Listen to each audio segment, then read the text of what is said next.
and welcome to Fantasy for the Ages, the show where a father and son sit down and talk about things in fantasy. I'm the son in that equation, Zach. And I'm the father, Jim. Thanks for being with us again today for another one of our regular episodes. We're going to dive into some Wheel of Content. Yes, the Wheel of Content time. We're going to go into Wheel of Time content This today. time, we're popping into the content of the wheel. Yes. But before we get to all of that stuff, we'll talk about our regular touch base and business stuff, and then we'll move on to an episode. Speaking of that, how are you doing, Dad? Man, you're going first again. He's like taking charge. My little boy is growing up. Ew, no, you could say it first next time. I am doing fine. You know, I've been having a great time just interacting with the Wheel of Time fandom, the fantasy fandom, trying to catch up on some podcasts, while, of course, doing regular work and a little more than regular work, because your mother and I are going on vacation next week. So I've been thinking, what do I have to have done before I'm gone for a week? Because my job is very heavily tied to communication, which is phone calls, internet, email, Zoom. And when I go on vacation... You do none of that? Right, I'm supposed to ignore all of that. So... Supposed to, being the operative term. Yes. So there's a hard, okay, what has to happen so I can be off the grid for a while? And so I've been working on that. But again, it's balanced with the fun of thinking, okay, how do we cover our podcast content? Make sure things still roll out, as well as staying on top of what's happening with other people's content. Absolutely. So, tied to that, Okay. I leave for vacation on Saturday. Yes. On Sunday, we're on a podcast episode with Malkier Talks. Yes, but by the time this episode actually comes out, that's like a week and a half ago. And his episode will probably come out before ours does, because we're, recording a little bit ahead this time. Exactly. But in preparation for that, I was catching up on some of his more recent episodes. And he's had some guests on recently, and one of the ones he just had on was Gleeman Twitch. Yeah, the Gleeman's Apprentice podcast is a great podcast. If you haven't checked it out, you should. Go do it. And it's delightful. And honestly, the two of them, Twitch and Mandy Cat, are ones I want to get on our podcast at some point. Absolutely. They're great people, but they're also ones where their style is he's read all of Wheel of Time. This was hilarious. She was a first-time reader that he got to try Wheel of Time. And then the pandemic hit. And he had encouraged her, but then while everyone's locked down, she started reading and he didn't know. And then she finished book 4, The Shadow Rising, and that's when he found out she'd been already into it now. And he's like, hey, I have an idea. Let's do a podcast. Stop reading. Which is very counterintuitive, especially to like anyone who actually, likes reading. So they've been recording their podcast now for months, working their way through the Wheel of Time, and they are now into The Shadow Rising. Yes. But they've been moving in big chunks. They've been going very quickly to get through the things that she's already read. Yes. So she can actually read again. But of course, he's trying not to give big reveals and such while she's still exploring what she's going through for the second time. And when they get to the end of The Shadow Rising, then they'll be first time for her, and very entertaining kind of, but they're both very engaging people. As long as we don't pass them in where we are in the book. And we won't, because I think their chunks will slow down when they get to the new stuff for her. But even so, they're going to be a couple books ahead of us. So we could have them on and talk all we want about what we're covering, because they'll be farther along. We won't ruin it for her. So we'll have to chat with them and see about when we'll be doing that. That's right. So that's what's in my thoughts right now. Also on vacation, I'm going to try to plan out a few weeks, months of our recording schedule. We'll see how that works with what your life is doing. So, Zach, how are things going for you? Goodness. Things are going well.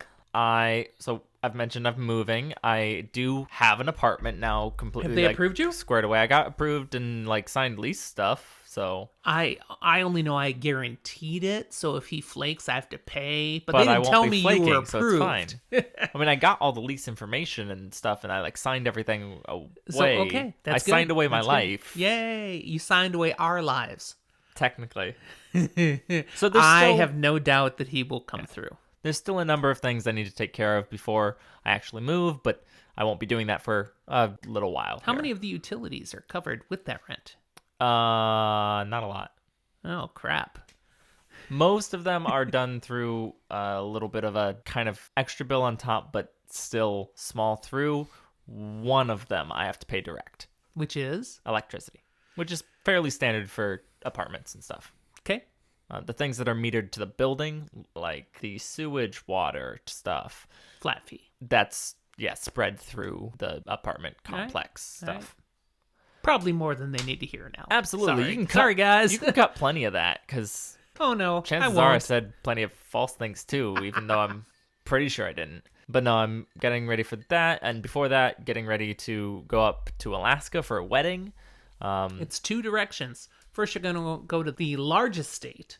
Then you're going to go to the second largest state. Well, the way I put it is I'm going Texas to the largest doesn't state, like to hear about and that. then the state that thinks it's the largest. We have a lot of listeners in Texas. Sorry, and guys. I'm about to be in tech. I'm about to become one of you, kind of. It'll probably be a few years before I actually like admit that I live in Texas and am from Texas. I just like growing up on the West Coast, having ingrained in me that Texas, I lived close to Texas for 5 years. down in Nolens. Yeah, sweet time. But Speaking of sweet time, yes, you're drinking something. I am. Is it sweet? Well, not exactly. It is alcohol though. Keeping with my weird trend of actually making a drink when we record in the evening. Yes. So we're recording this on a Thursday. It's been a little gloomy, so I went around and made a rainy Wednesday because that makes sense. It is 2 ounces of brandy and then 3 ounces of soda. I used club soda because I wasn't entirely sure what the recipe meant. I thought that was what it meant. It said soda. It just said soda. Probably could have been Coke. So if I make another one when I finish this, I'm 'Cause I've got probably Coke yeah, right I'm there. gonna use Coke instead because I found it had too much of the club soda-y almost bitterness to it, in my opinion. There, Yeah. So on your recommendation, I threw a little bit of Southern Comfort in there, and it's a little tastier. It's still going down fairly well and easily. It's a nice sipping drink, but it's not one I'll choose to make this specific way again. What are you drinking? Well, before I mention it, do you know why I have Coca-Cola in the house? Probably booze. A mixer of some sort. No. You make it in that a was recipe? a fair guess, but it was for cooking. Yeah, that was my other guess. I mean, I said do a recipe. the cooking in the house. Normally, I don't drink soda except as a slight mixer in some beverages. It's already open. What did you make that had that? Yesterday's steak The stroganoff. stroganoff had Coke in The it? stroganoff cooked for 8 hours and had a whole can of Coke I in should it. specify. Yes, a can of Coke. Yes. Not that kind. Don't even know what that looks like, other than what the TV Pretty sure shows we know us. what it looks no, like. only if what they put in Hollywood is accurate. We've never seen the... Have you seen the stuff, my son? Seen it? Sure. Used it? No. Oh, I have- seriously? You've seen it? Yeah. Holy crap! What the... I have never done cocaine and I never will. Yes, I've seen it. I've never been around anyone who has enough money to have it. Well, back in those days. I knew a couple rich people and bad my things. goodness. Thank you for saying you've never done it. Hopefully you mean it. I do. I've never done it and I never will. I've always been partial to drugs never poison sometimes because alcohol is technically considered a poison. That's true. Yeah. Anyway, so a whole can of Coca-Cola. And that was good stuff last night. Steak Yeah, no, stroganoff. and there's more that I intend to have when you guys are on vacation. That's right.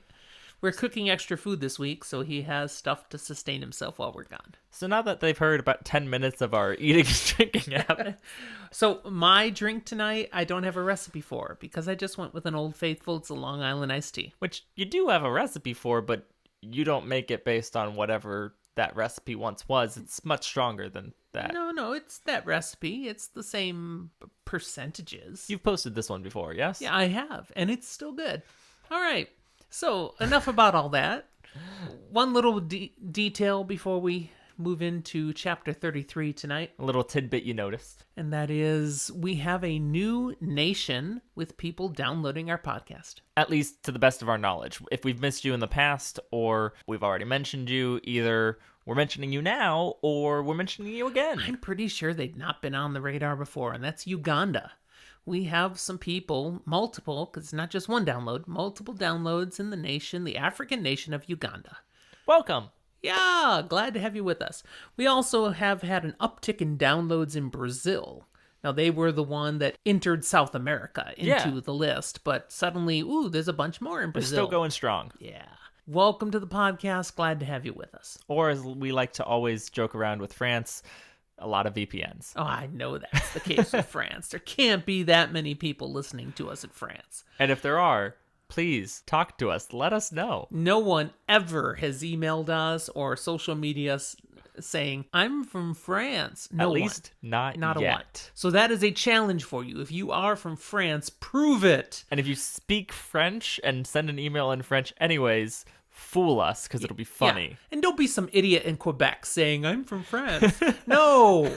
French Canadians do not count. We don't want any You of that. count. You're valid. Just you're not great as by yourself. French. You don't have to pretend to be from Paris. All right. Now that we've gotten done offending enough Irritated people. all of the people in Quebec. Okay. Chapter 33. A Message from the Dark. This picks up right where we left off in chapter 32. We're still at Lord Barthanas Damodred's manor. It's kind of a mouthful. It is. Kyrianans. Rand is following Hurin down through the servants' area. Yes, where Matt is supposedly injured. He fell and hurt his leg. His body servant, he fell. And of course, Matt is not injured. Not even close. This was just a ruse, and Hurin explains, I just needed a way to get you out. I have tracked the Dark Friends who stole the Horn of Valier to a walled garden out behind the manor house. And there Trollocs joined them. Yes, I can smell the Trollocs, and they've all gone inside this walled-off area, and no one's come out. There's no trail coming back out. They're still in there. And I know, they had the horn. We can assume they have the ruby-hilted Shadar Logoth dagger as well. Rand comments on how Hurin is, hey, it's nice to hear Lord Rand out of your mouth again instead of all this my lord crap. Yeah, well, apparently, Hurin's not really feeling the Kyrianan way anymore. He was so much before. We need to prove we know how it's done. We know what's proper. And so he was kind of like buying into that, and especially with his need for the structure of this title system, it really called to him, and he saw the behind the scenes. Yeah, spending some real honest time with Kyrianan servants, he's seen how willing they are in private to sell out every last secret of the people they serve. They have no real loyalty. While in public, they are super proper. You get them behind closed doors, and they're just shit-talking all over the place. And he's like, I don't want to be like that. Nope, No. nope. How you doing, Lord Rand? What's up, man? I actually he's back like to you, real. so let's pretend that never happened. So they arrive where Matt is waiting for them, and hey, Loyal is there too. What a good puppy dog. So he wasn't the only one gathered, but no Ingtar, no Varen. And Hurin explains, I tried to get them too, but Ingtar had gotten himself trapped amongst some ladies, and I couldn't pull him away. It's okay, Lord Rand knows all about that. He does. And Varen, she was actually talking to Barthanas and stared daggers at Hurin when he even started to approach and went, oh, no, I'm out. Not touching that. We don't mess with Aes Sedai business. We don't do that. No, so it's just you guys. And we four will have to figure out what to do next now. So Loyal is really glad to see Rand as well. Mm-hmm. He is so happy to be away from the nobles. Absolutely. Why is he glad to be away from the nobles, Zach? Well, he didn't have the experience. Women weren't throwing themselves at him? No, something about the eyebrows just kind of threw him off. No, that wouldn't throw them off. That throws him off. No, they were throwing. He's into the eyebrows. Okay, this is a little ahead of things, though. No, hint. His eyebrows. Loyal is into eyebrows. He's too hairy for them, is what I'm saying. They like their men with a little less fur.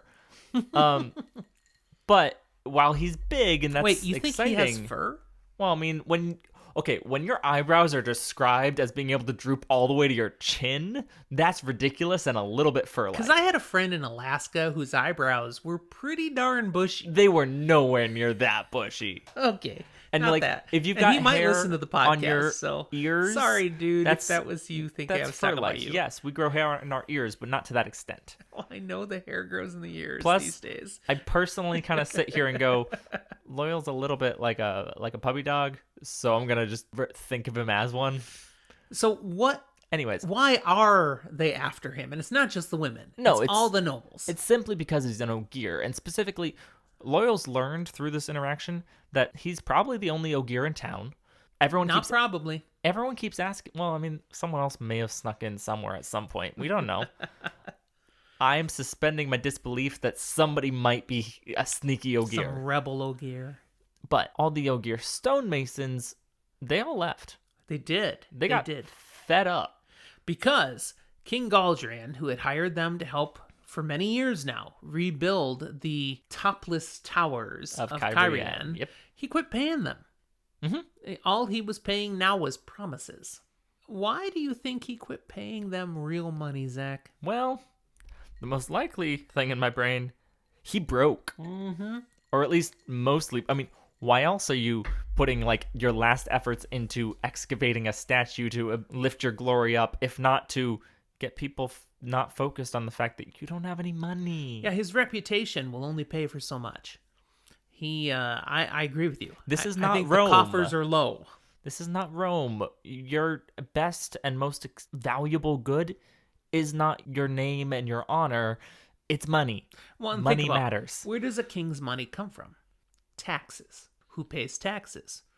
Nobles and all those people who own land around your nation. Well, a lot of the people who own land have left the land and moved into town because of the Aiel fear. A king's money does not purely come from taxes. A government's money theoretically comes from taxes and any government funds that are done through that business. The king also has connections to his own personal family, and any money that would have come in through there, the king might have access. I think he's run out of that. Probably run out, but it maybe is like he also ran a mine or a farm or something, and that's run dry, or the land's gone bad, and whatever his other source of income, that's also dried up. So whether or not he's actually run out of money, he's definitely run out of willingness to pay more money. Yeah. Yeah. He's skimming as much as he can. And they're like, yeah, we're out. That's it. So, Loyal, he's glad to be away from the nobles. Yes. That's one person's mood. Matt, different mood. Yeah, he grumpy. Yeah, he is so sick and tired of having to pretend to be Rand's servant, but not only that, he's tired of having to be around servants. They were not, oh, hey, welcome to the crowd. No, instead they were looking at him like, dude, you look sick. What is wrong with you? To be fair, he does. He does look sick. And he was constantly answering basically two different questions. Is your master starving you? Or what do you have? Is that contagious? I'm just glad they're not asking, what are you on? Yeah, meth is not in this world. He totally looks like a meth head. I don't know. We don't know it's not. There is... The Tinkers be cooking. Oh, man. There is no... what's his name now? Wow, I can't pull it out of my head. I have no idea. Breaking Bad. Walter White? Yeah, but what does he go with? He comes up with this great name in that show. Have you watched the show? Not all of it, actually. No, you just know the cultural thing. I've seen some of it. Oh, I can't believe The One Who Knocks? Is that what you're going for? No, he comes up with a name for himself that is badass. He's not Eisenhower, is he? Or Hindenburg? Hindenburg, that's it. I knew it was a name from history. Hindenburg. So I was sitting here going... He's so badass. It's a history name. I just didn't remember what it was. You know, don't mess with Hindenburg. Heisenberg. Heisenberg, which is a chemist, I think. See, he's a chemist. It's still that is like someone history, who was involved with the nuclear bomb. Heisenberg. I mean, that's why we get... Nope. Never mind. I was about to say something horribly wrong that I was going to get ripped apart for, and I realized it a moment early. Wow. Classic. He's Heisenberg, and yeah. Where How did we get to meth? We got there from meth. And he looks like he's a meth head. And no, he's not, because there's no meth in Wheel of Time. How dare you suggest that could be your headcanon? Oh my goodness. I want hate mail just at Zachary for implying Hey, meth don't would actually exist say in that. Ranland. It'll actually happen. I'd love to have some email. We've had 2 pieces of email weeks and weeks ago. So if we get something coming just as hate mail delivered to you, I will gladly accept it and send it your way. My lack of ego can take it. Okay. So, wow. We're 3 paragraphs into my notes. This is great. Oh, but point is, Matt's sick of this stuff. He's also sick. He also hasn't been able to sense the dagger. Why is he so sick, though? The dagger. Yeah. It's having more and more of an effect And on more him. importantly, being apart from it longer and longer is starting to drain even more so. But the fact he can't sense it, that is really troubling him. I mean, that's why they brought him. But Rand's like, no, it's probably fine. I mean, we couldn't feel the badness of it while it was down hiding away inside the chest. So that's probably why he can't feel it. Yeah, it's probably fine. It's locked probably away in that fine chest. with the chest and the horn, and Fain can't open it, so Pretty sure he can't open it. That's right. we're good. Matt's response is a bit of a reveal, and most of them miss what he says is. But what he says is? Yes, Misses he what he says it. says. I'm going to quote it. You haven't drank that much tonight. No, I haven't. As long as I don't have to pretend to be your servant anymore. As long as you don't go mad and ... Let's just be real. 2 of the 4 people here don't know Rand can channel. This is twice Matt's made some comment about Rand's madness and not carried it through. But, dude, hold on to your crap. It's okay. I mean, 1, going mad isn't necessarily tied to the power. It just if you know, you know. And 2, people aren't looking for it. They're just more concerned with how Matt is acting and how he's being grumpy than the things he's actually saying. Now, this does concern Rand, though. Oh, absolutely. That at some point, Matt's going to blab too much. Absolutely. But for now, you're right. People don't read into it. In fact, Loyal responds, "Oh, he's not mad." Let's just note it's a good thing he didn't say it in front of Varen, probably, because Aes Sedai. They pick up on the subtle things, you know? So, Huron has them here at this point where, okay, this is definitely the place they've all come to. There is no doubt they're inside this walled inner garden now. And Loyal, he says, "You know the Waygate, Rand? It's inside these walls. I can totally feel it." And Matt's like, why is he sighing so heavily here, Zach? What do you think going through Matt's head? He's been in the ways before. He has. How'd He's that go? experienced Mashin Shin before. Mashin Shin? Mashin Shin. I'm still a Mockin Shin. We looked it up. I was correct. Yeah, I don't care. Yes, we're making Shin. I look at it. It's Mockin Shin, man. That's just headcanon. Anyway. Do it wrong, do it strong. It's creepy. It's terrifying. It's not something he wants to experience. No. And that's just the actual bad part of the ways. The ways itself wasn't a nice place to experience. Really dark and icky and deteriorating. Yeah. Let's not do that again. At this point, Rand sends Matt to go get Varen and Ingtar. Huron couldn't. You find a way, dude. Oh, and remember to limp. Yeah, you're injured. Don't blow it. Matt's like, blankety blank, servant, blankety blank, injured, blankety blank. But Perfect. He limps. Good job, Matt. But he limps. You're acting great. And he's basically telling Matt, make sure they know, okay, it looks like Fain has taken the horn through a waygate. Because we know Fain has used waygates before. And, he had to deal with Mashin Shin, but he came out the other side. So while Matt takes off, Rand says, "Loyal, hike me up here." He wants to see over the wall. The wall is maybe 10 feet tall. It's too tall to look over, but not too tall for Loyal to give him a foot up and he can reach the top. I loosely kind of like to imagine it's 12 feet, because Rand's pretty tall, but Loyal's also really tall. So it's like if Rand is standing on Loyal's shoulders, he could see over it, but just his head.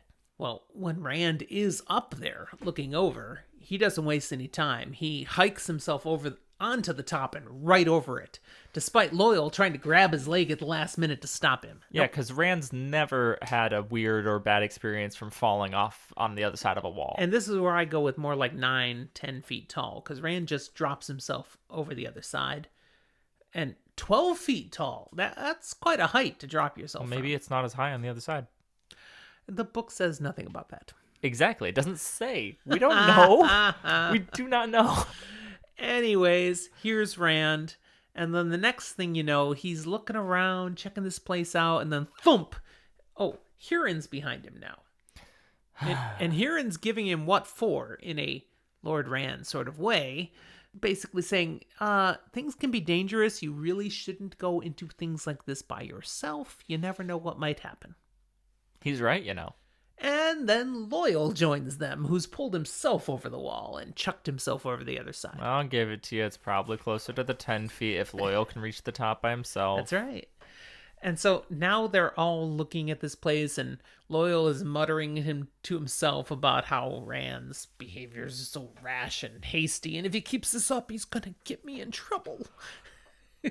Loyal is funny. I feel like Loyal's going to get in trouble no matter what in his brain. So. Probably, but he's getting in trouble faster hanging out with Rand. As far as he's concerned. It's so hasty.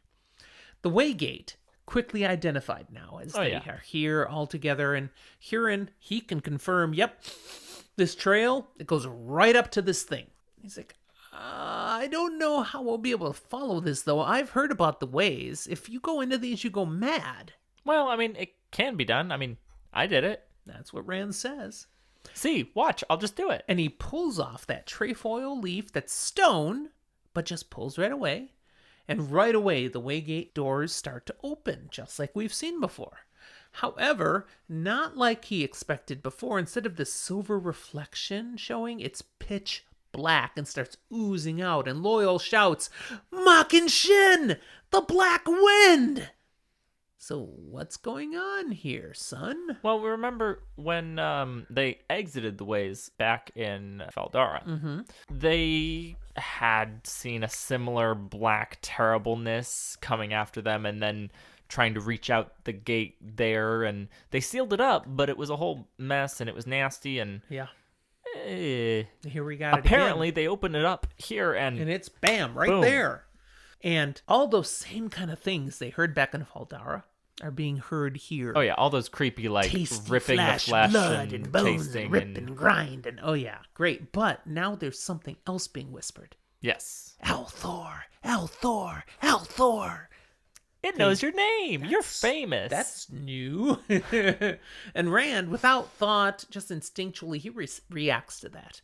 And he finds the void, he embraces Saidin, and he hurls the one power at this blackness that's oozing out. Probably a good thing. Probably. And it seems to work. The blackness is slowly being pushed back towards the Waygate. Now, when Rand had first jumped away from it, he had that stone trefoil leaf, and he dropped it. Smooth. Butterfingers. And so now he's like, just all he's focused on is reacting to this black wind, to Mockin' Shin. And he's pouring the power in, and he has so much of the one power channeling through him. He's feeling like vibrating with it. He is so full of it. And in fact, he's so full of it. And in fact, he feels like he's almost got more flowing through him than he can handle. Which is a little bit crazy to me that he can tell that he's got more flowing through him than he can handle, because he's not like experienced enough to know how much that really is. But he can just kind of innately feel. I like to think it gets to the point of like when you're lifting weight, you can tell when the weight starts to get too heavy for your muscles to be able to take. My interpretation is that it gets to a point where it feels so good and painful at the same time. So you know, this is great, but this is bad for me. That's kind of how I interpret it. But he can't stop. He's the only thing holding the black wind back. Or it's going to come out, it's going to kill them all. That's what he knows. He's pretty confident. And as he pours the power into it and slowly forcing it back, he notices the Waygate actually starting to slowly close. Well, that's nice. And he's like, is that really happening? Or am I just wishful thinking? But no, it is closing more and more. And then he notices Loyal on his hands and knees, backing away from the waygate. So what had actually happened there that Rand hadn't seen? Loyal's the real hero who went down and picked up the thing that Rand dropped. Yeah.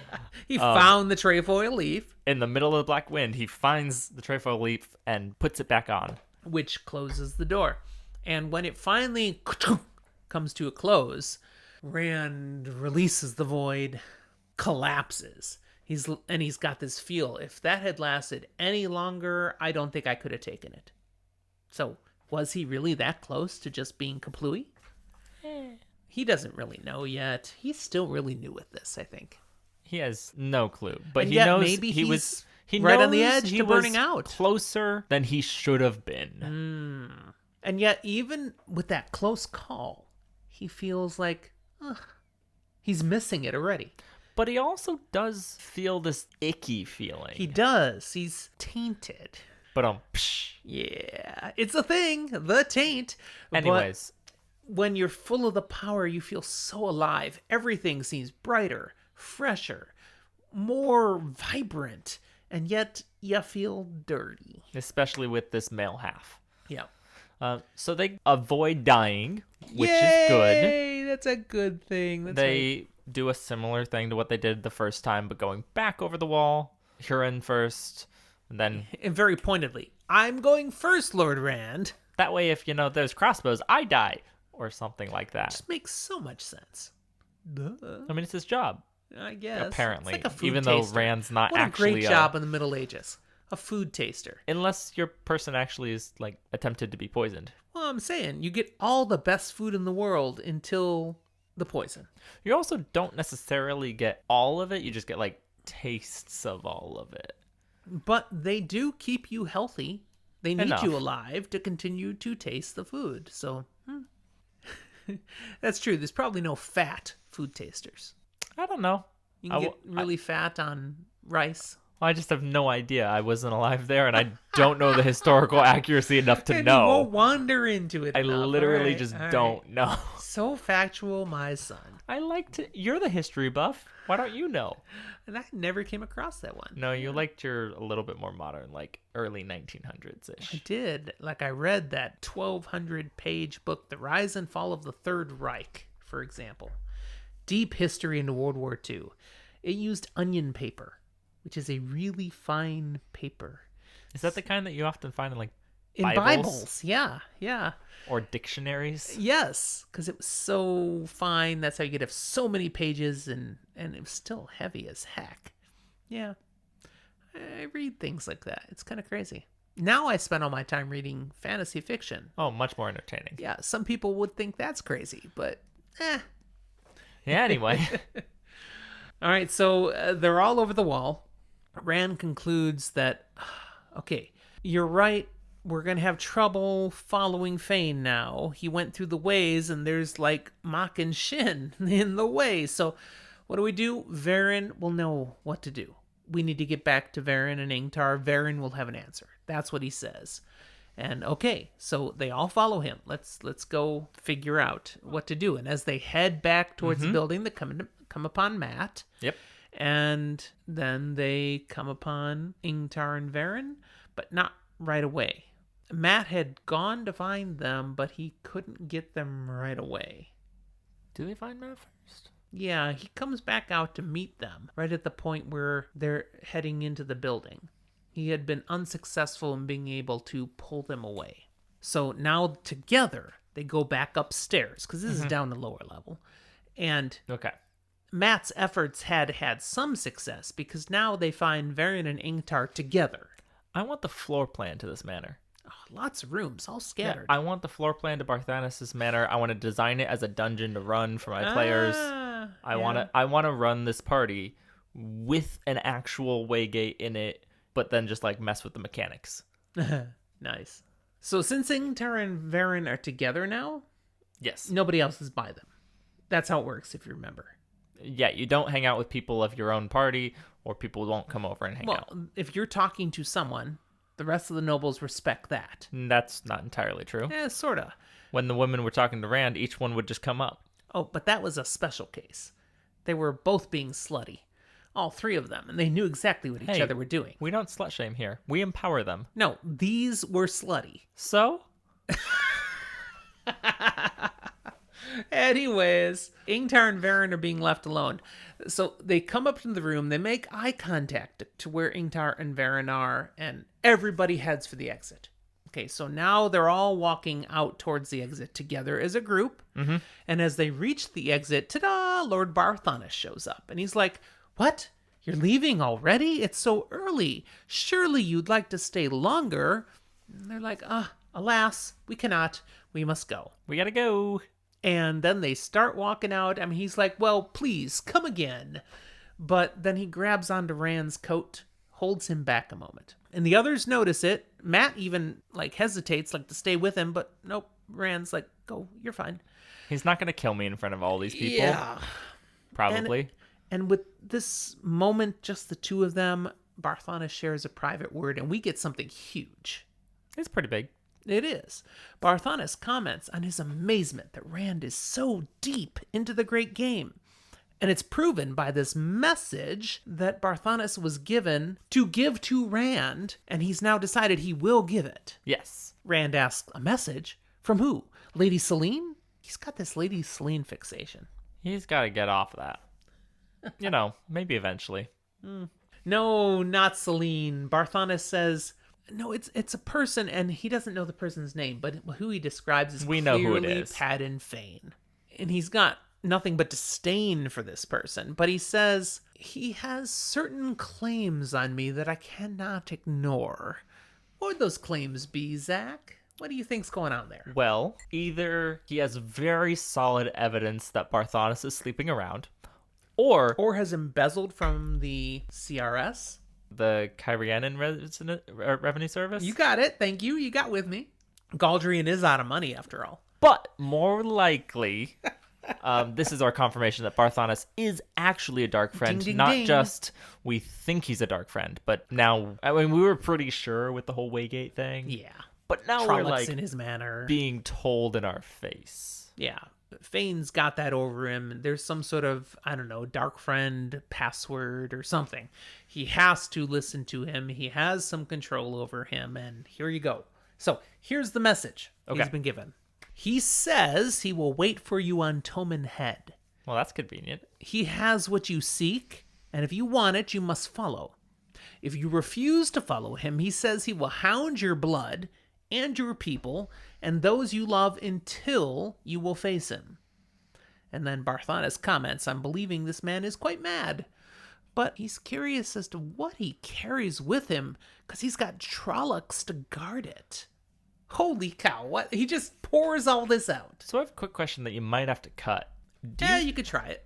Do you think that there's an actual, is it meant to just be a threat to a singular thing, or is it three separate threats there? Hound your blood, your people, and those that you love.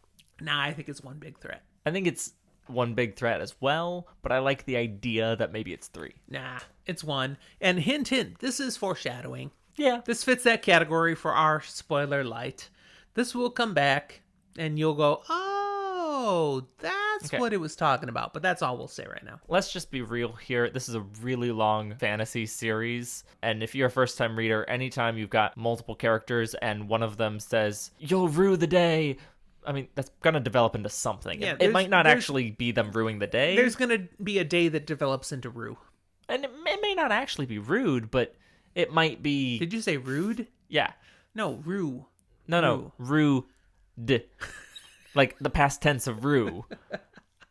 The past tense of rue would be rude. You rued the day. I was sorry. I'm thinking about the roux you cook when you really work with the Nolans recipe.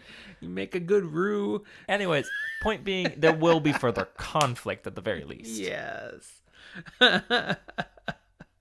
All right. Rand doesn't tell Barthanes that he's guarding the Horn of Valir or the dagger, whichever one. Yeah, Barthanes is clearly fishing for more information, and Rand has it, but nope, you get nothing on me. He just says, farewell.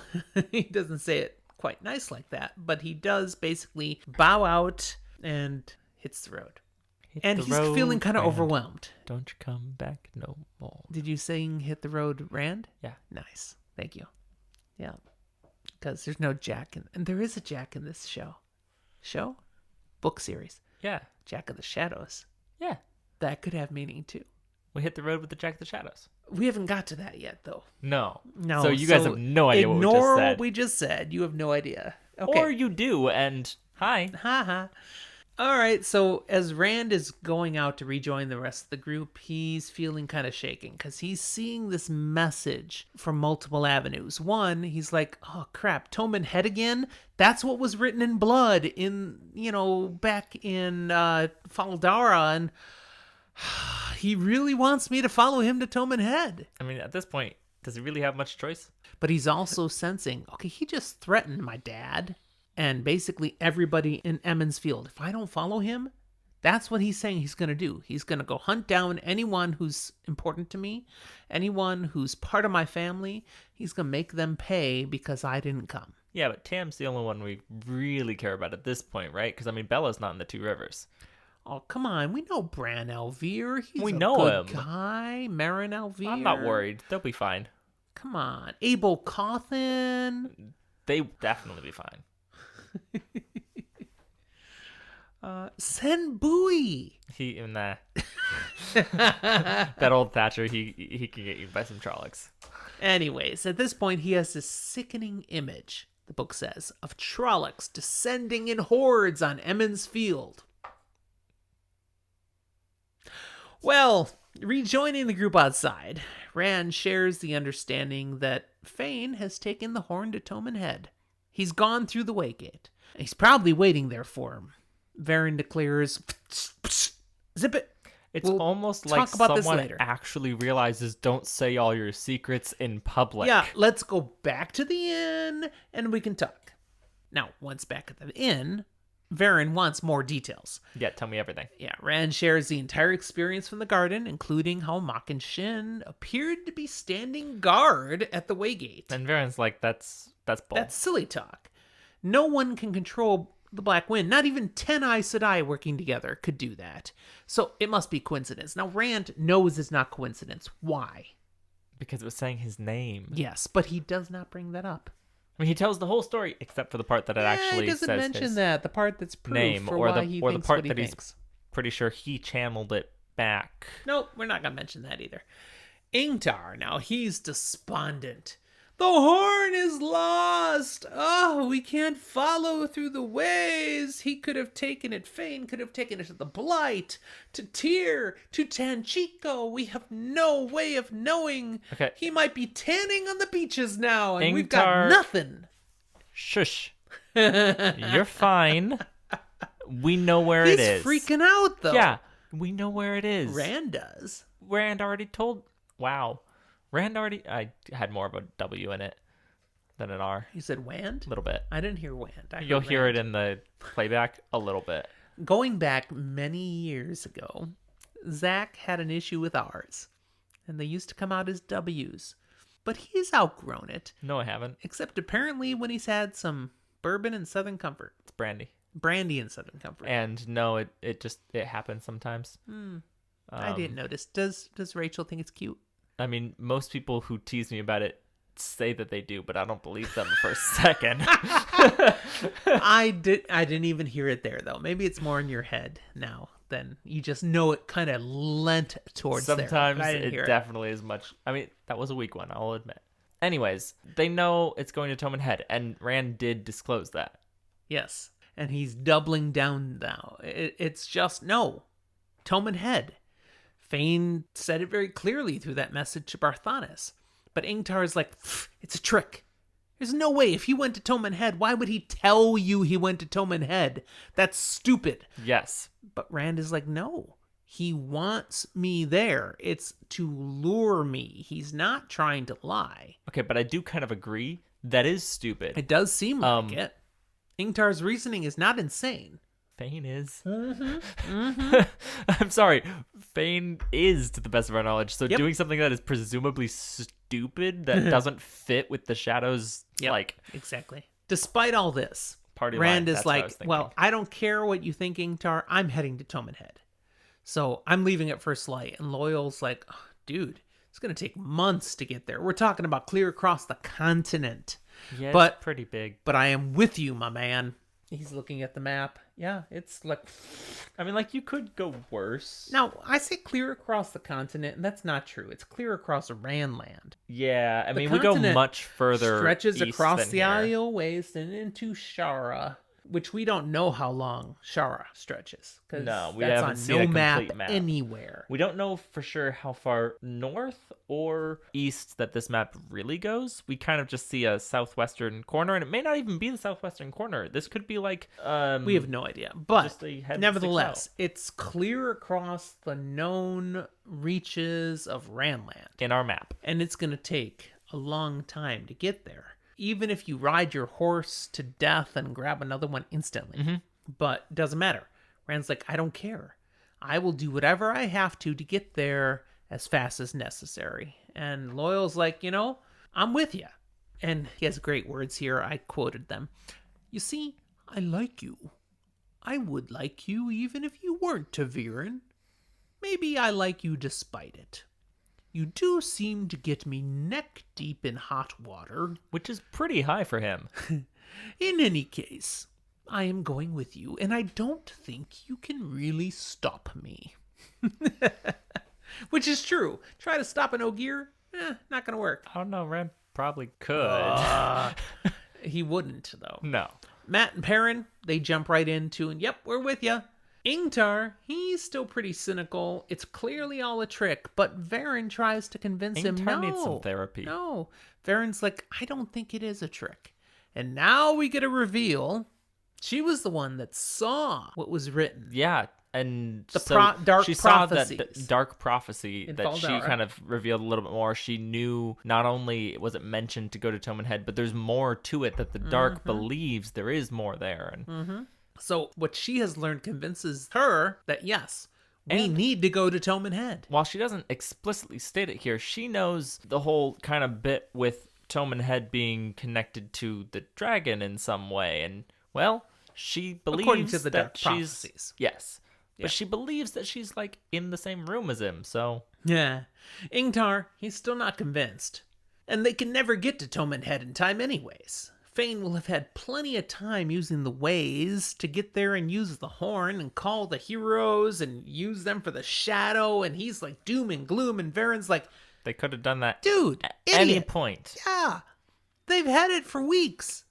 If he could actually open the chest, he would have already used the horn. He can't open the chest.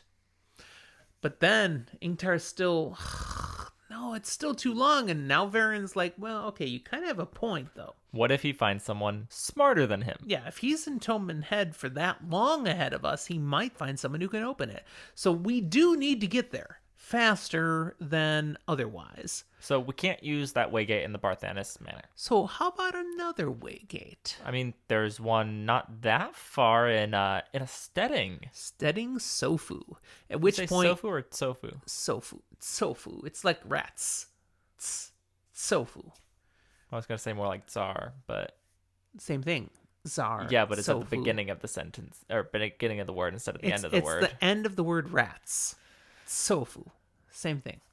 I just have. I don't. I Think learned this when I learned German. No, I agree You've learned with- German. Yeah, I didn't learn it that way.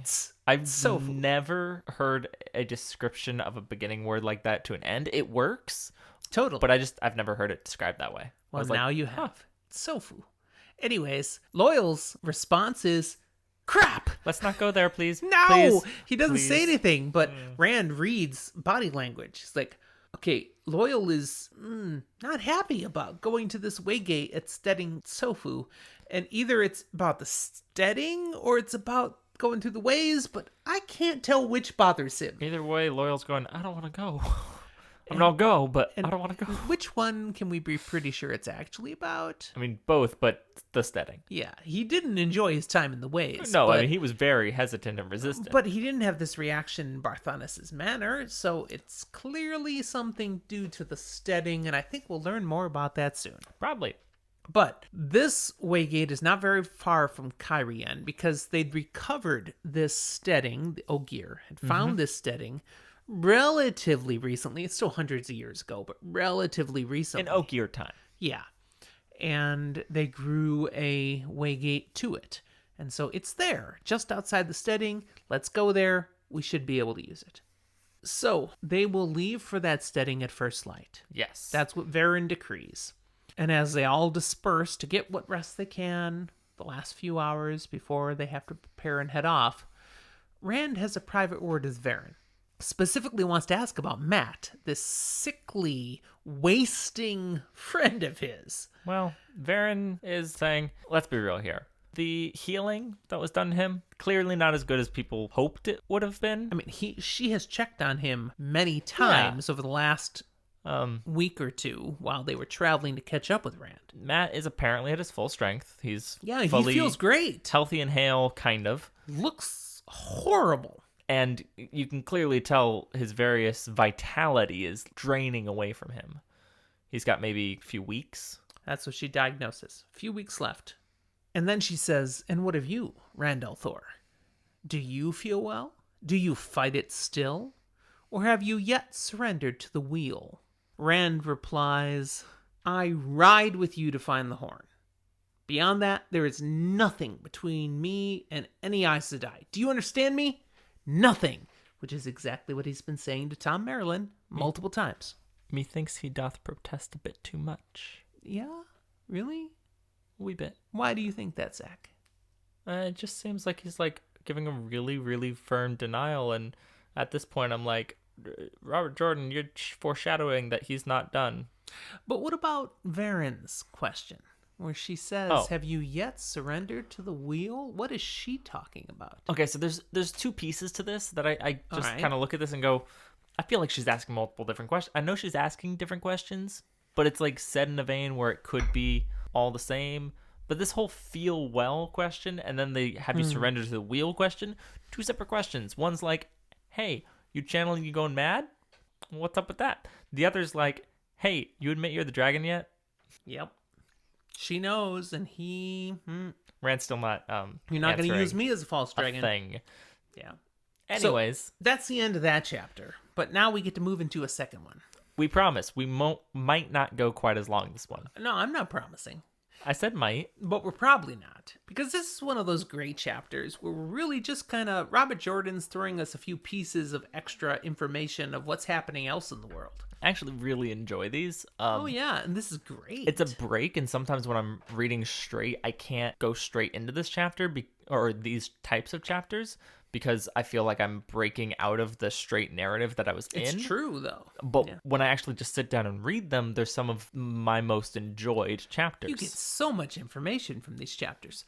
These are similar to what he does through his prologues as you move through the series. Yeah, not so much so far. He'll have a prologue and he'll dump a lot of information. We haven't done that at all yet. Not yet, but this is where the prologues go.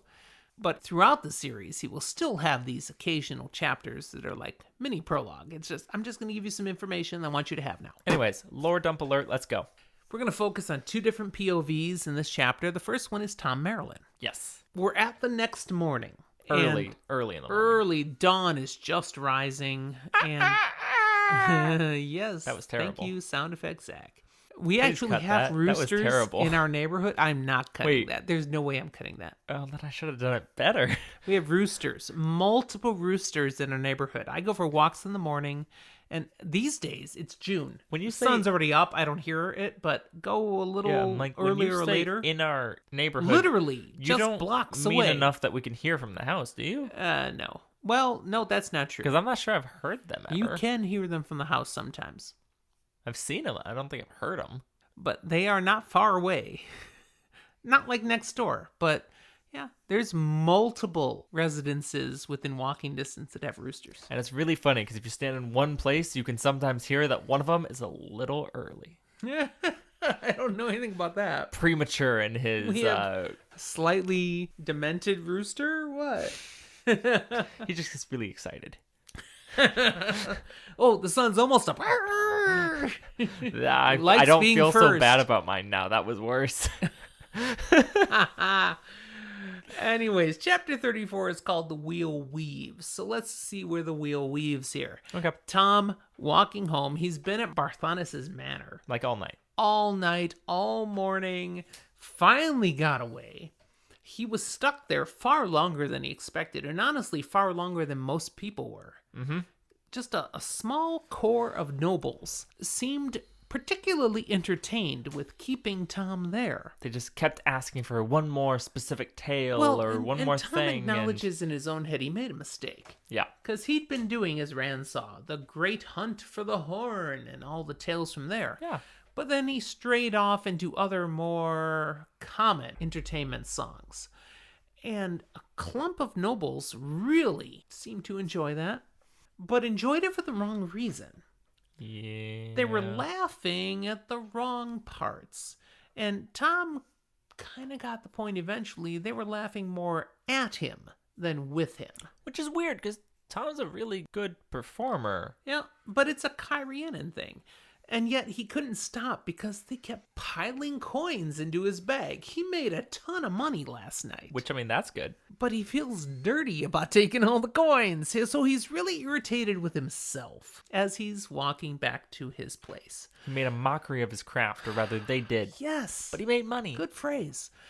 Now, at the same time, beyond just appreciating the craft, they also asked many questions about Rand. That's sus. Yeah, they seem to have noticed that Rand had a extra private conversation with Thom, and so they seem to think he knows more than he should. And again, Tom's an old veteran of the great game, so he gave answers. He hoped, kind of diffuses that, but he's like, I'm not sure I did a good enough job. He's kind of sitting here going, Rand might be in for some trouble, and I should probably go check in with him. Yeah, so before he heads back to his inn, he actually did some research and didn't have to work real hard to find where is Rand staying. Found in the name of Rand's Inn, the Great Tree, works his way there and discovers they're gone. Because apparently, First being light. up just after dawn a little bit, looking for things, is too late when your group you're looking for left at first light. So he's like, well, I guess I am done with all that. And he's heading back to his own inn. The Bunch of Grapes. And when he gets there, he walks in through the common room, walks up the stairs, walks to his room, and he opens the door quietly because he assumes Dina is asleep. And indeed, he sees she's laying on the bed, back to the door, seems quite out, and Yeah, so he's going to be quiet. There's a tender moment. Yeah. And he's thinking, he's just filled with love for her at that moment. And he's like, tonight's the night. I am going to let her know now she can perform tonight. This is the special day. And then we get one of the worst early gut punches of the series. Oh, man, stab a dagger right through the heart. No, stab it through the neck. Slice the throat. That's cold, man. I mean, it's what happened. Cold. That is so cold. It's exactly what happened. Wow. Zach has no compassion for any of our listeners right there. I care for the listeners. No, you don't. It's obvious. I care less for Dina than the listeners. Oh, man. Okay, I need to put this out there because I'm going to get crucified for it. Dina is a fantastic character that deserved to live more. That being said, we didn't get enough time for me to get really attached. And apparently Amazon Prime's Wheel of Time show, they've cast Dina differently, so we will get a little more time with her, so we get attached. That's going to be sadder. That's the point. Yes. That's all speculation, but we're pretty sure they will introduce her in the first season and she will die in the second season. We won't have just met her there. We'll have met her all the way back in Barillon or Camelin, wherever they introduce Thom, because they're changing things. But we'll have met her with Thom. They're not introducing Thom in... There's theory that they're skipping Barillon altogether. I was going to say they're not going to introduce Thom in the Two Rivers where he gets introduced. Nope. That they'll introduce Thom later. We don't know where yet. Maybe Four Kings. Like, that actually can work. Exactly. But... And when we meet Thom, we'll also meet Dina, that she'll already be with him. And then we will run up with them again in Cairhien in the second season, and that's where she dies. So they were already a thing. And thus, when she dies, it's that more harsh. So is Thom not going to run with them, or? No, there's still some of that, we believe. I'm just going to wait until I see the show and it kind of go messes with whatever it is. with something we can't talk about because we're spoiler light. I'm just going to go with I'll wait for the show and we'll see. We still haven't got a trailer, right? No, we still don't have a trailer. Just teasers. Anyways, he goes over to her to wake her up, and as he grabs her shoulder and she falls back on her back And as you kind of not so tactfully shared, Her throat's been her neck is slashed. slashed. She's There's dead. blood all over the place. Eyes are wide open and glassy. It's clearly not super fresh, but fresh enough like it was last night. He feels an instant need to throw up, except he hears behind him a sound. Creak. Someone was hiding in his cabinet, bureau, whatever. Wardrobe. That came from Narnia. Yes. Yes. And it's Mr. Tumnus. On instinct, spins around, and Thom is the kind of guy that always has daggers up his sleeve. His best knives, his second best knives, and whatever he uses after that. So out of his left and right, whoomp, he throws a couple of daggers. One of them hits a guy straight in the throat, and this guy falls down, gagging, choking. He's down. Second guy gets hit in the shoulder. Now, the reason he got hit in the shoulder, Thom is not a bad thrower. No. Both these guys should be dead. However, Thom has a bum leg. And as he spun, the bum leg betrayed him. Now, this does give us something that to me was very important when I read. Thom's bum leg is not an act. It could have been believable that he's been kind of playing with this and it allows him to still be like a little bit under the radar and he has a good reason for it, but no, this shows me life or death situation. The leg fails him a little bit. It's actually a little bit of a bum leg from that injury with the fade. Right. So it does throw his aim off just a little. Nevertheless, it does its damage. It's still really impressive. The shoulder that gets hit is the strong arm for the guy. So the knife he had to come at Thom with falls limply from his arm because that arm is useless now. Let's just be real here. Thom's clearly a bard as far as classes go, but he had to take some levels in rogue because he gets sneak attack. Totally. This guy now unable to attack tries to flee. Thom's like and he with another knife that comes flipping out of his whatever contraptions he have in his sleeve, it's somewhere, it says slices his leg from behind. He hamstrings him.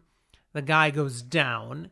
Thom grabs his head, bashes his head against the wall, and then takes his knife and holds it right up against the guy's eye. This is a brutal scene, especially for a series that isn't necessarily that descriptive with a lot of its violence. No, but that's kind of cold. Right there at the eye. It's like, there's only one thing that can happen here. Well, there's two things. You can take the knife away, or you can easily kill a guy. That's it. You're not going to just scratch a guy. You could do it just a little bit and like poke his eye out. His eye, an easy cavity right into the brain. Let's just keep in mind here, plenty of people have eye patches. Uno has an eye patch. I'm sure at some point he took an injury to the eye. Yeah, but those and he didn't die. Tend to be like slashes across the face or explosions that put shrapnel into your eye. Probably wasn't an explosion with Uno. And two, he wasn't described as having a big slash across his face. I don't know what happened to him. I'd like to know.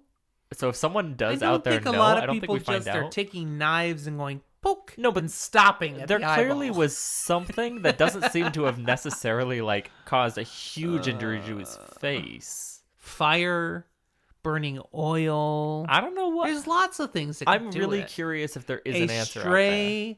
Maybe there is an answer There's out there. There's a freak thing that can happen. He was born doomed to have one eye because his parents called him Uno. He had a singular cataract form. Oh, singular cataract form. Nice. Anyways, back to Thom. He's with this guy. He's got him clearly cornered. And he says to him... I'm sorry, I just had a bad funny thought. All right, go ahead and share because we're that kind of podcast. Uno doesn't actually have like the inability to see through that eye. He's just really, really embarrassed because he has like one lazy eye, and so his parents called him Uno because it was really bad. And it's all a fake? Yeah, that's a dumb idea. I don't think it's true. I don't know why I thought of it, but I just... The idea that it's just he's embarrassed, he's self-conscious about it, like... It's humanizing for me that he's just like this big teddy bear of a guy. Moving on. Thom wants answers out of this guy where he's holding a dagger against his eyeball. He's not doing it just for fun? You know, and no.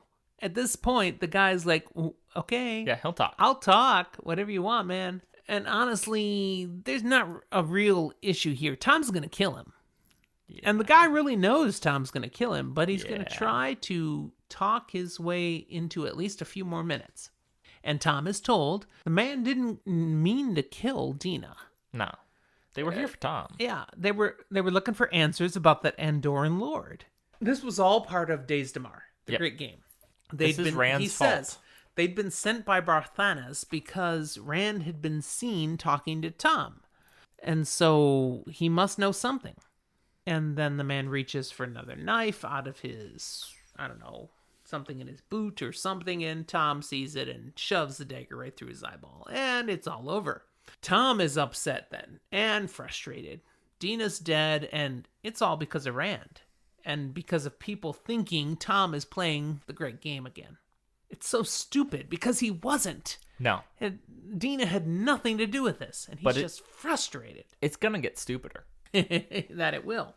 The innkeeper, Zira, she steps into the room at this point, and she sees the mess and comments about, I heard about a couple of Barthanes' men have been snooping around. I never thought it would come to something like this. And then she sees Dina's body. She's like, oh, Thom, I'm so sorry. You're going to need to leave. You're obviously gonna need to leave now. And Thom, with his great coldness, just kind of notes that there's a man he needs to kill first. But apparently, Zira has some information. She says if he means that he needs to kill Barthanes... Too late! He's already dead. Yeah, he was discovered this morning in pieces in his bedchamber. That's intense. And even worse, she's like, and I know you were performing at his manor last night and didn't come back till dawn. So, okay, you've been attacked here, and now he's dead. People are going to put 2 and 2 together and assume you did this to Barthanes. You really gotta leave. Yeah, you gotta go. Thom, he doesn't deny that. That makes sense. And he asks Zira, will you take care of these bodies? And he's implying Dina as well. And she'll do it, but she takes a closer look and... Wait a second. These aren't Barthanes' men. No. Apparently in their last moments, and before... Why in these last moments? It makes me curious. They're being even more stupid added into this. I want to hear this. He's still saying, like, he told Thom, Barthanes sent them, all that jazz. No, he didn't. They're not Barthanes' men. I'm just picturing, he's dead now with a sign. Galdrian sent me. Yeah. I'm like, what? No, what I'm saying is, his last moments, he's still playing the game. Yes, he is. He must have been paid really well. Maybe his family gets the money. Or his family dies if he doesn't. That's another good point. But yes, at least one of them. Now, mind you, the one she's sure is not Barthanes' man is the one that Thom killed with the dagger to the throat right off the bat. So the one he talked to might have been Barthanes' man. Probably not. But she knows for sure the other one, worst kept secret in Cairhien. That's Galdrian's man. Thom never talked to him. Yeah. So Thom is left with the information that, okay, at least one, maybe both, Galdrian's men came here, playing the game, killed Dina because she was in the wrong place at the wrong time. He's not real happy about that. No, and he does need to leave. But Zira can see in his eyes, he's not just thinking of leaving now. What is he thinking? Well, I mean, he says that he's just an old glee man. Who could he possibly be dangerous to? Now, he says that in reply to Zira, who says, you need to leave. Dina would not want you to throw your life away. So what is she thinking he's thinking? Oh, nothing. Just, a little killing of kings, assassination. Perhaps he might have said he needs to kill a man before he can leave. Now, he said that about Barthanes. Technically. Barthanes is dead. But if Thom's still looking for A, he's really, really mad. B, he's prepared to kill somebody. C, he's pretty sure Galdrian's actually the one responsible. Throw into the mix that in the middle of this conversation, they've seen smoke out the window. And Zira notes it and says, ooh, somebody has set the granaries on fire. Or granaries. I'm not sure how to pronounce that. I think you might be able to go either way. I think it's granaries, but it's places where better. Grain is stored. It's not an English word. It might be a UK word. Let's be real here. The circuses probably not going to last forever considering the money's drying out. The bread Bread and definitely circuses. going to run out because it's on fire. Yeah. So Everything's about to fall apart. Riots are soon to happen. Tom's like, Zero, just you might having want to a really ditch rough- town. She's like, I've survived riots before. Kyrian's just been having a really rough time these past 20, 30 years. Things are about to go to crap really fast again. Yeah. Though, too. And I think Thom might add to that. But that's where this ends, and we jump to a new POV. I like to think that Kyrian is our little piece of if the world of A Song of Ice and Fire existed in Randland. I like that. It's not that far off. Exactly. Yeah. But now we're going to shift to Pet and Fain. We love our little Pet and Fain bits. I do actually. He is. Guess where he is? Well, you got to Thom and Head. Yeah. And he's been there for a couple of days. And now he is on a horse. I would like to note, we don't know that this is necessarily like the following morning, just like with Thom. It's just, no, we skipped to some number of days he's been in Thom and Head. But it could be the same not exact time. It too could many not be. days. It doesn't specify exactly what time this From is. what we know about the ways, we can deduce this is maybe 3 or 4 days. I'm just That's saying, it. he may have gone into the ways 3 or 4 days ago, and this is the same exact time, or not 3 or 4 days, but like 2 days. We do learn from the chapter that he's only been here on Thom and Head for a day and a half. Yes. So And we we know learn when you bits and travel pieces. a distance through the ways, it It's does gonna take take a you little while. time. So I'm going 3 to 4 days max. Basically what I'm saying loosely here is by the time Rand and company were going to the party, they weren't anywhere near there anymore. Yep, won't disagree with that at all. So here's Fain. He's on a horse. He has another horse with him. Two horses. On the other horse is the chest. There's no one else with him, and he's looking down at the city of Falme. And he's thinking on the research he's done over the last couple of days.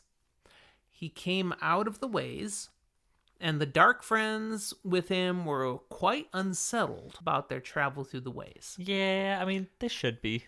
And then, arriving outside the ways, he wants to take one of their horses to go to Falme and leave the rest of them with the Trollocs. That unsettles them as well. Let's just be real here. Fain's leaving them as Trolloc food.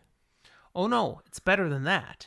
He has a whole bunch of Dark Friends unsettled, and he deals with it by specifically feeding some of them to the Trollocs. Yeah. That's how he solves them being unsettled. He, in his thoughts here, is like, I dealt with the problem by feeding a few of them to the Trollocs, and then the others felt much better. In that they weren't complaining anymore. Because if you complain, I'll feed you to Trollocs. He does not specify. I figure it's probably the ones who were complaining. Yes, I'm sure, at least some of them, but it gave the impression they were all complaining. But In a group, there's always what one I'm or two that's the humored loudest. about is the one who is specified Yeah. is the one who complained that her horse was being requisitioned by Fain to be the pack horse for the chest. Well, and he doesn't say whether she ended up in a Trolloc pot or not. Well, let's just be real here. If Fain's leaving, I've said that too many times. Let's be real here. I've said that too many times tonight. Fain leaving? No, the phrase "let's just be real here." It's just didn't catch it. multiple times it's come up, and What it's I weird. say too many times is my laugh. That same laugh, I edit this stuff. It shows up again and again and again, and I need to start thinking Almost of like it's different not forms genuine. of laughter. It's just my pattern. It is genuine. It's just But I'm like, I need to start going, no, you don't. No, you don't. there, I just hid my real laughter now.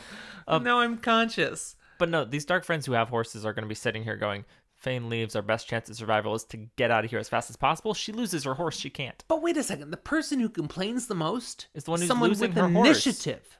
Someone who speaks for themselves. You don't want that person dead. You want the peons dead, and you want that one cowed.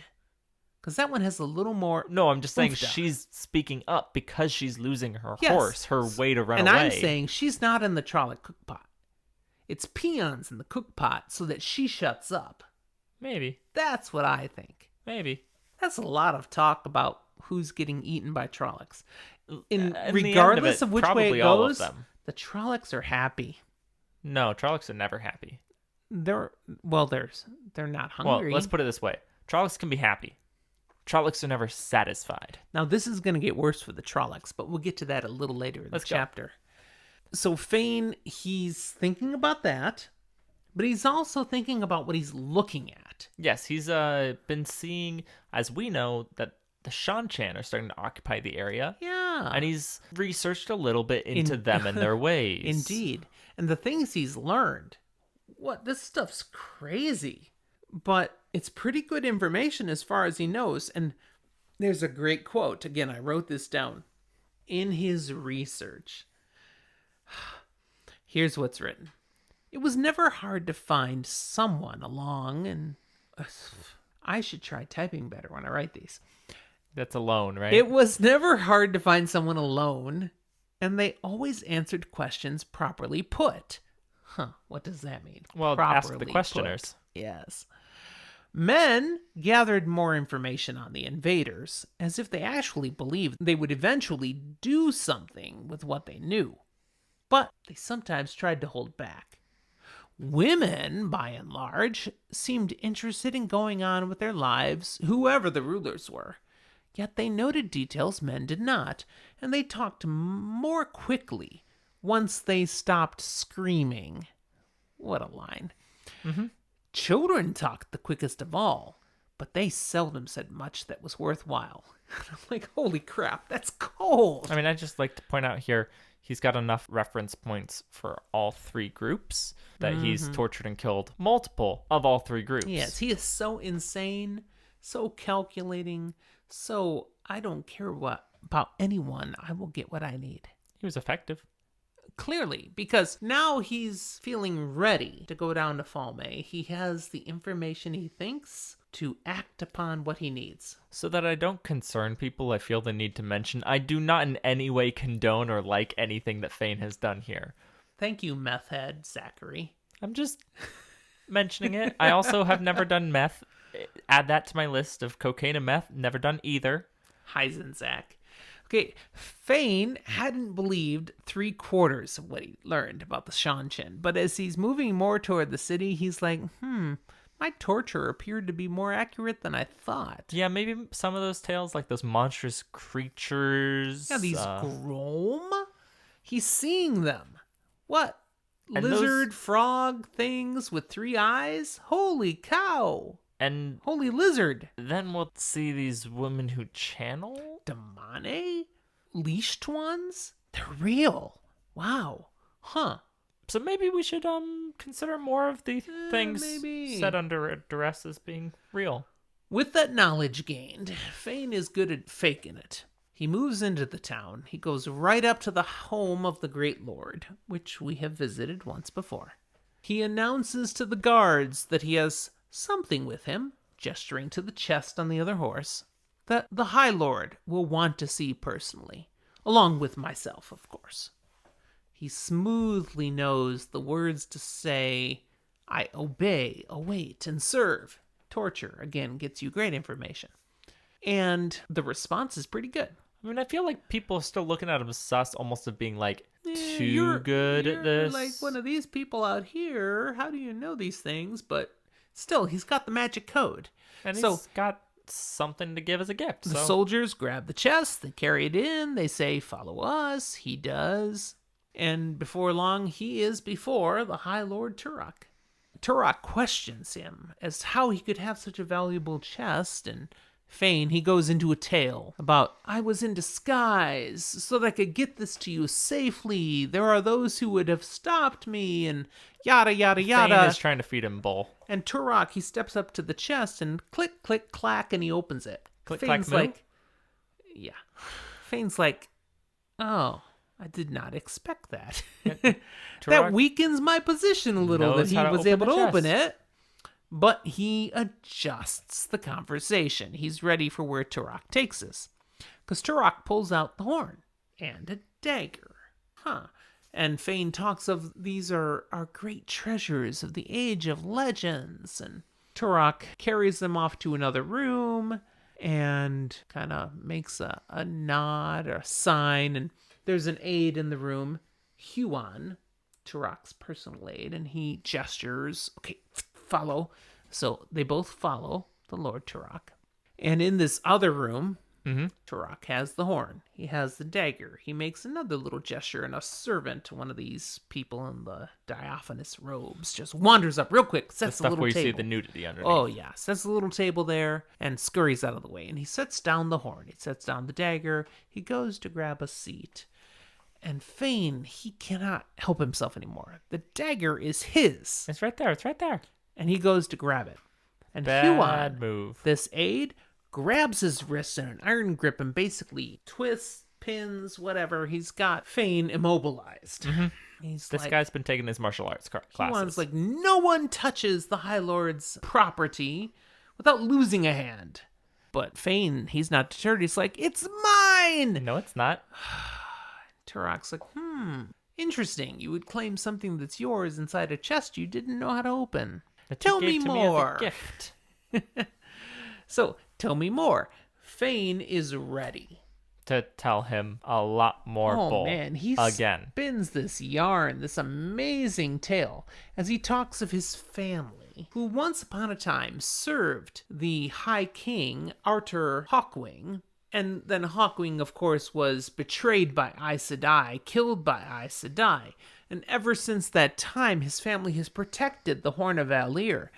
Now, the first ancestor knew how to open the chest, but that knowledge died with him. Mm-hmm. The family has continued to shield the chest until the time when Hawkwing's armies would return from across the Aerith Ocean. Arthur's son Luther having gone over there, that the ancestors would return. We continue to wait, obey, and serve. And here we are, and you are here, and this is the chest, and you can blow the horn and conquer this land and defeat those traitorous witches, the Aes Sedai, grind them into dust, and we will be here to serve you as we did your ancestor. Honestly, Fain's story, it is kind of impressive. It's at very least impressive. to Turok. Not just because it's long and full of information, but it has a lot of truthful elements It has to the details history, that at least. he's not found anybody else to know. All The these people history. who forgot. Yeah, he knows historical points that everyone seems to have completely been blind to. But that doesn't mean Turok is completely taken in. He's not going to sound the Horn of Valir. He's going to send it back to Shan-Chan with everything else, going to get delivered to the Empress, and Now, before we move to that, how the heck does Fain know such historical details? that was what I was going to talk about in the spoiler room. Oh, Because I don't think I should say it here. I think we have enough hints already, but we won't say right now. We'll leave it for you to talk about later. Like, if we spoil everything, what am I supposed to talk about in the spoiler room? I think astute first-time readers already have an idea, but we will save it for the spoiler zone. Especially because I'll go a little more in depth. Very good. Just a little. Now, Turok, as you said, says, I'm going to take this back to the Empress. I am not going to blow the horn. But you must. And as soon as he says that, Huon, Fain figures out after a few moments that Huon punches him in the head and he ends up on the ground, fainted down. And Huon is looking over him saying, some words are never used to the High Lord. Don't tell the High Lord what he must do. That's right.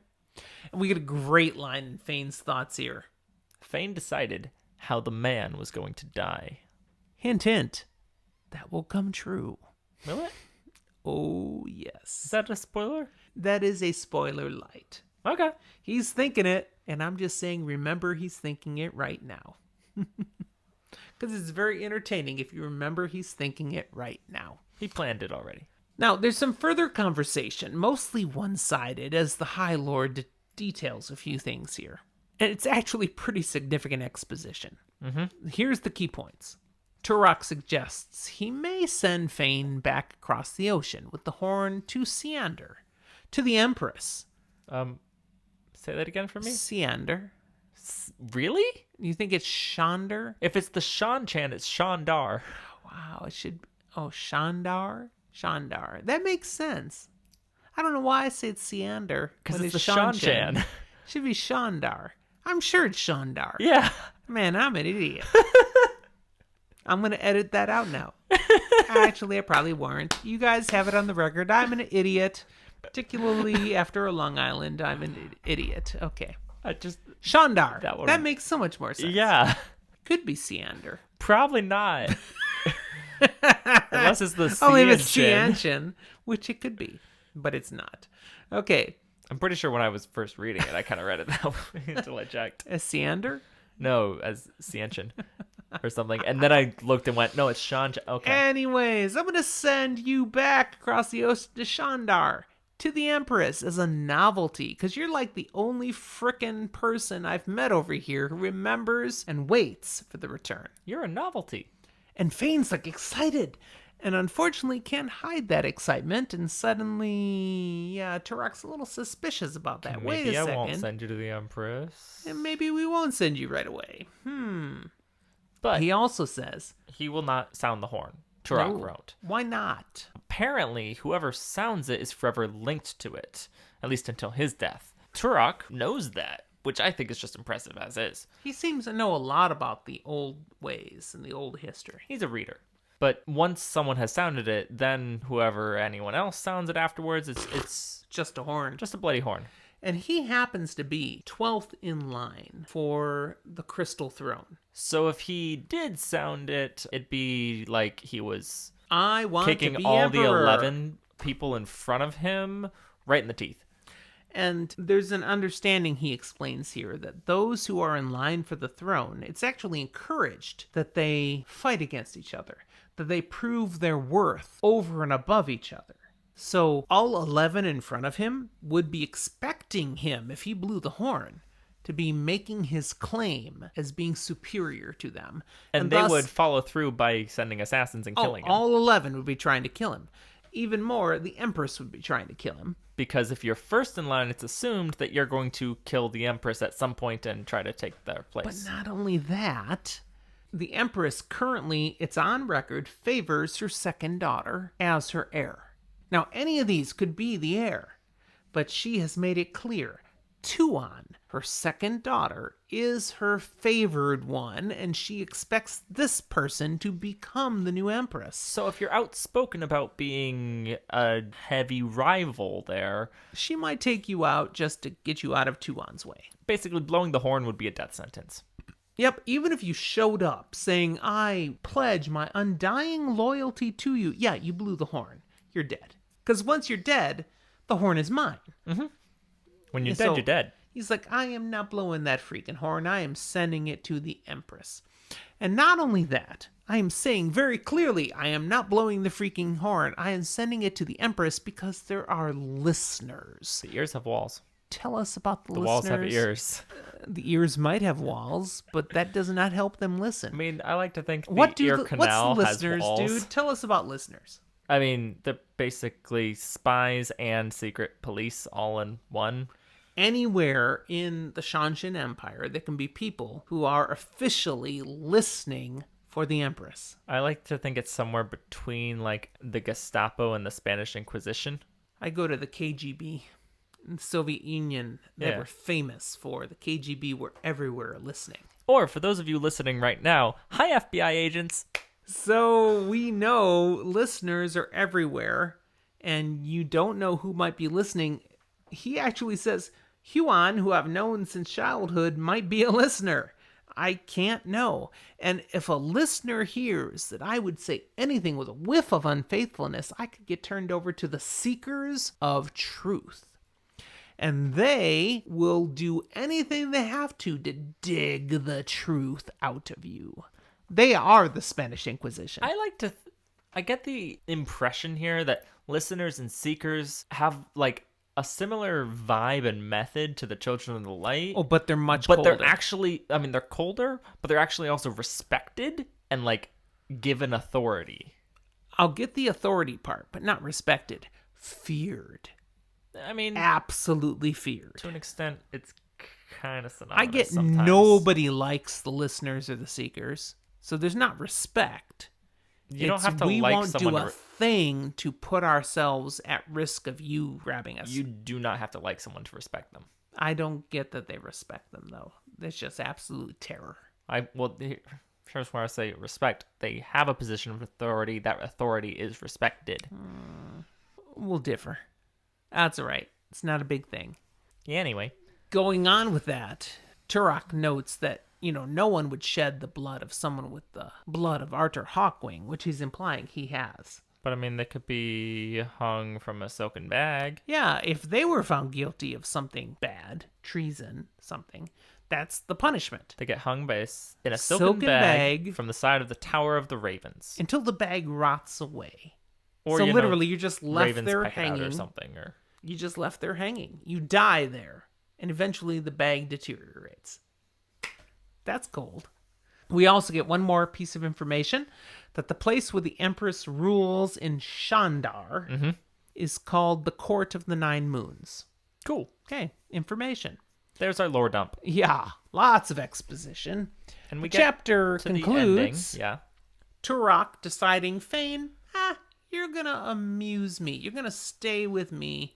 I want to hear about your family, about your traditions, until I return to Shanshan, and you will come with me then. Turok likes to talk and he likes to listen, so this is our second character we've seen has been just put to the side to talk with me. And then he dismisses Fain, but as Huon tries to escort him out, Fain pulls away and says, "But wait, High Lord, you need to know. There are dark friends working with Trollocs who have been after me, and they're after the horn. And their leader, he's a man named Randall Thor. Wherever he goes, this vile young man deep in the shadow, people die. He's a liar. He deceives people. You need to be aware." And Turok notes, "Okay, thank you. I'll make sure my people are watching out for him. And certainly if we find dark friends and Trollocs, we will kill them." Interesting. Trollocs, though. We don't have any Trollocs in Shandar, whatever that is over there. I've always wondered if a Grom could kill a Trolloc. Perhaps we'll find out. It would be a nice way to ease my boredom, because this place is so lame. Apparently. And then Fain does depart, and he's giggling. He's going, "Yes! Randall Thor is finally gonna die." So you say here he giggles under his breath? Mm-hmm. How do you giggle under your breath? That's not I can hear that. That's not under your breath. Only because you're this close. I'm not that close to you. You can practice giggling under your breath for the next week or so. Then we'll feel see like if you at can best do it. It's more like a snicker if it's going to be under your breath, right? Snicker. But Jordan used giggle.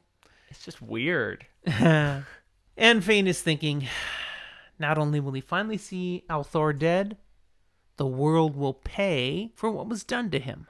What was done to him? What is he thinking lots of? of things. Lots Any of idea things. what in particular he has in mind? I have an idea. The world would pay for what was done to Fain? I don't think he... Well, I think this goes back into the thing that I'm going to talk about. Well, I'm just going to go with what we've already learned about, the distilling. How he had been taken up to Sheol Ghul and made into a hound. It's not like we do know this. Yes, we know this. We learned about it way back in Faldara when Moraine questioned him. And then that's not what I was going to talk about. The thing that I was going to... At the same time, we learned it. Well, I'm not spilling anything we don't know yet. So if you're referencing something we don't know yet, save it for the spoiler room. I'm pretty sure we know it. Pretty sure.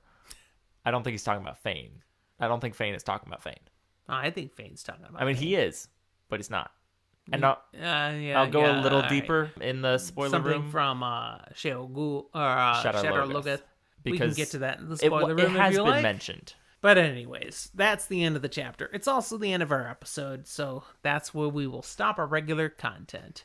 Thank you for joining us today. We've got Spoiler Room coming up at the end, but before we move to that, we want to encourage you, as always, rate and review us. Really, we ask for your ratings. We have like 5-star ratings on Apple Podcasts. I'll take it. Oh, we love 5-star ratings. We don't have any other star ratings at all. But if you've been listening, and we've got a whole bunch more subscribers, we would really appreciate your help.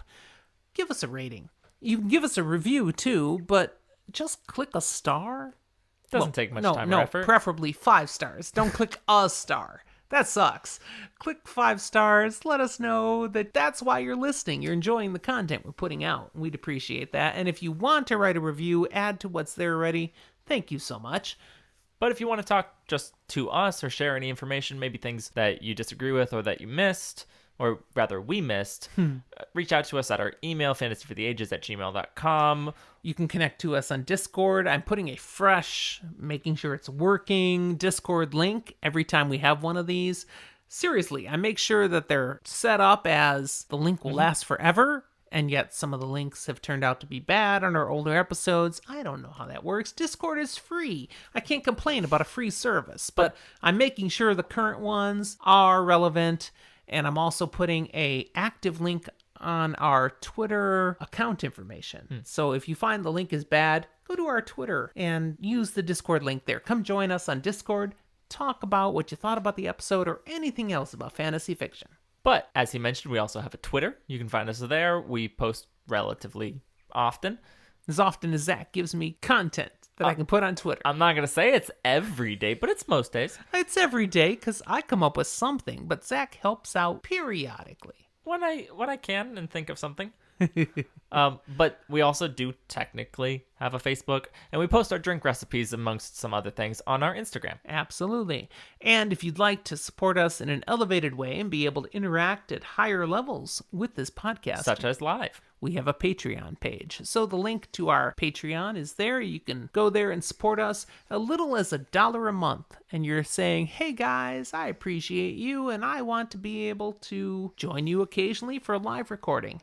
And if you choose one of the higher tiers, there are other benefits that you get to connect with. So check it out. We'd love to have your support. Thank you so much. Join our growing group of Patreons.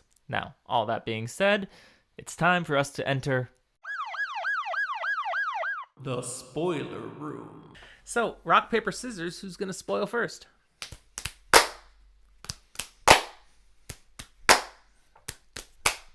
Yes! Have it. I've got it. We did 3 papers in a row, and finally I went to scissors, and he was still paper! I kept it there. So what the heck am I going to spoil? Whatever you want. Yeah, well, I can't... There's lots of stuff, especially from like the lore dump. I can't say that I thought very heavily ahead of time. I mean, there's a lot of things I could You spoil. spoil a lot of short-term things in the episode, so Light spoil. Light spoil. maybe you don't want to go first if you didn't think about it. Too bad. It's a matter of which thing I want to spoil. Okay, I'm going to spoil. Thom. Yeah. Thom Merrilin, at the end of the chapter, he's clearly thinking of vengeance. His lady fair, Dina, has been killed, and he can't kill Barthanas. But there's someone still alive who clearly is now tied to what has ruined his current circumstance, and that would be King Galdrian. Yeah. So a spoiler would be that, okay, we saw fires in the distance, the granaries are ablaze, there's mention of riots coming. Yeah, there's a full-blown civil war coming because Thom is going to go kill the king. So then, at that point, isn't it more of a war of secession than... No, it's a war of nothing. Because there's a huge void. Because the 2 most powerful houses both have their people dead. Barthanas is dead, Galdrian's dead, because Thom kills Galdrian. Plus, the granaries are burnt to shreds, which was the food. So you've got the 2 most powerful people are dead, the 2 most powerful houses, their leaders are gone, and the food that had been provided is gone, and so you have people starving and you have a power vacuum. And into this gap, we will eventually have Aiel. Yeah. Now, we haven't gone there nearly at all yet. We've met the Aiel already, but there's going to be an introduction of Aiel into that void led by Rand. And so we're going to get to a point where Rand, this is way out there, but Rand is going to step into that vacuum because there's no leadership here. But that's quite a bit down the story still. To be fair, it's kind of his fault, so it was his job to step in. And Thom's fault. We have weeks, we have months, I think, actually. No, I know. We have months where Kyrian is just going to be in disarray. People are going to be suffering. And finally, when something steps into that power gap, Rand, it'll be somewhat, yay! A little bit, at least. Before Rand shows up, it's going to be the Tyrans. the Tyrion High Lords, who get sent to Cairhien by Rand to step in. But that's stuff we haven't talked about at all. And is it successful? Well, mostly. Kinda. Yeah. But so that's a result that comes from both Rand's influence that led to Barthanes' death and Thom's action that leads to King Galdrian's death and leaving that gap. And there's going to be a lot of misery that happens for a while. That's my spoiler. Is it and you're frowning. The Tyrans from Tyr or the Tyran Lords from Tyr? Yeah, I guess that's how they pronounce it. It's weird. Tyran from Tyr. It always messes with my brain, but I think that's... I believe you're right. The Tyran High Lords from Tyr. It's weird. It is. Anyways, my spoil? Yes, your spoil. So we technically have talked about how Fain, after distilling Shadar Logoth, Mordeth is a thing, right? But there's a couple parts, especially in his talking with Turok here, where I'm like, it's not Fain coming through, it's Mordeth coming through. And I think we're seeing more and more and more. Like, for example, how does he know all this information and all these details? Because he's remembering it. Mm-hmm. He basically was there. So he That being said, clearly doesn't remember everything. No. Because the first one entrusted in his family, knew the secret. Theoretically, Mordeth probably knew how to open the box. But Fain doesn't have access to every piece of information. He's only got parts because he also has Fain bits, and somehow that got lost. Mordeth predates Arthur Hawkwing by about 1,000 years. But, and here's more spoil, was there, possibly. Only as Shadar Logoth Mordeth waiting.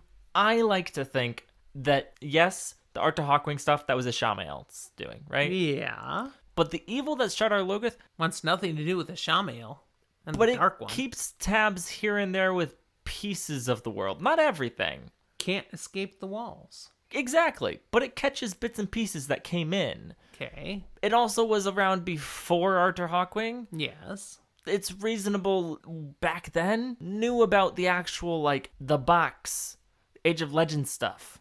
So some of this I'm probably spitballing and I'm totally off and wrong. No, if it knew about the box, it would have shown Fain how to open the box. I don't think Fain knows everything Mordeth knows. I don't think Mordeth knows everything Fain knows. I think there are gaps and pieces of all of it. That's how you get this amalgamation.